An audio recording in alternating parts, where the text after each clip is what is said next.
В салона на читалището Поляна хората пристигнаха на предизборната среща с кандидатите от листата на БСП за кмет на общината, общински съветници и кмет на селото, с убедеността, че това са тези, които добре познават и им вярват. Спомняха си колко неогледна беше залата преди ремонта, осъществен от общината, и се радваха, че сега могат в много приятна обстановка да посрещат гостите си, да се радват на програмата на ансамбъл Въжички.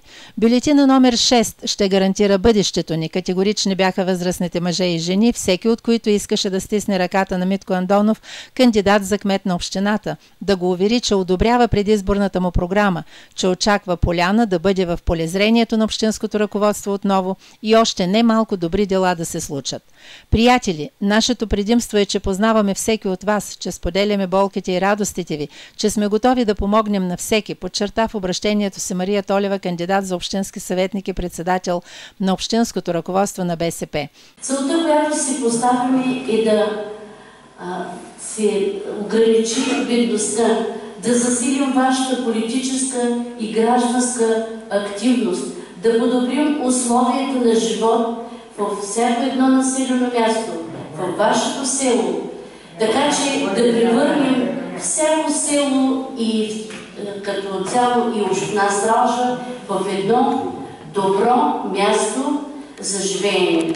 Няма нерешими проблеми. Нужна е настойчивост, желание и упоритост за изпълнението им, подчерта Иван Георгиев, споделяйки стореното за Поляна през последния мандат.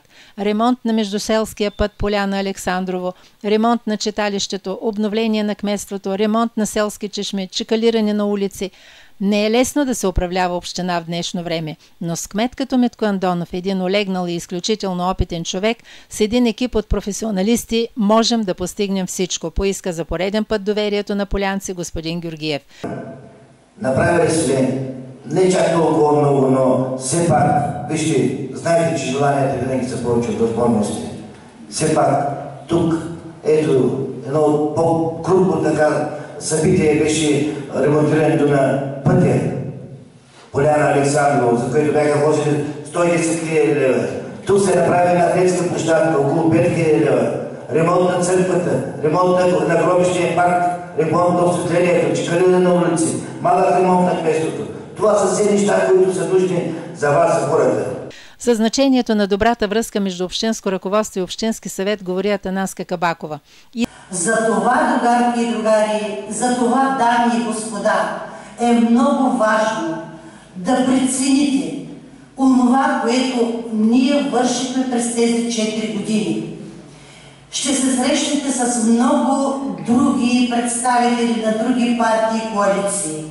Добре помислете, ако кмета на общината работи с общински съвет, който може да очертае политиката за развитието на всяко едно селище, за развитието на града, за развитието на общината като цяло, ще има резултати за всеки жител на общината.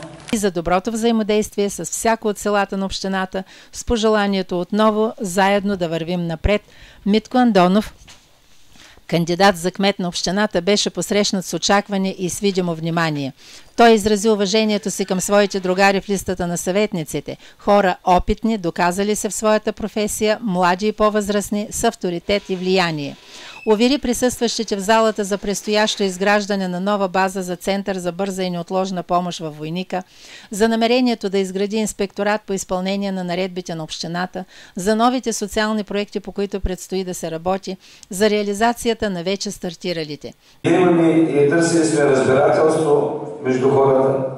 Създавали сме работа и ще продължим да създаваме работа чрез различни програми.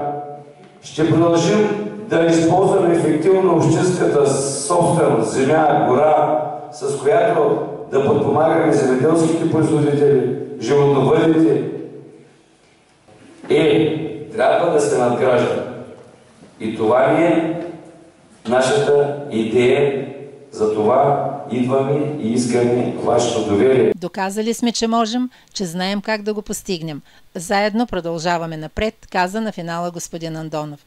Последва диалог по различни проблеми на селото, конкретни предложения, препоръки. И естественият завършък на тази полезна среща беше програмата на ансамбъл Въжички, който вдигна настроението на всички.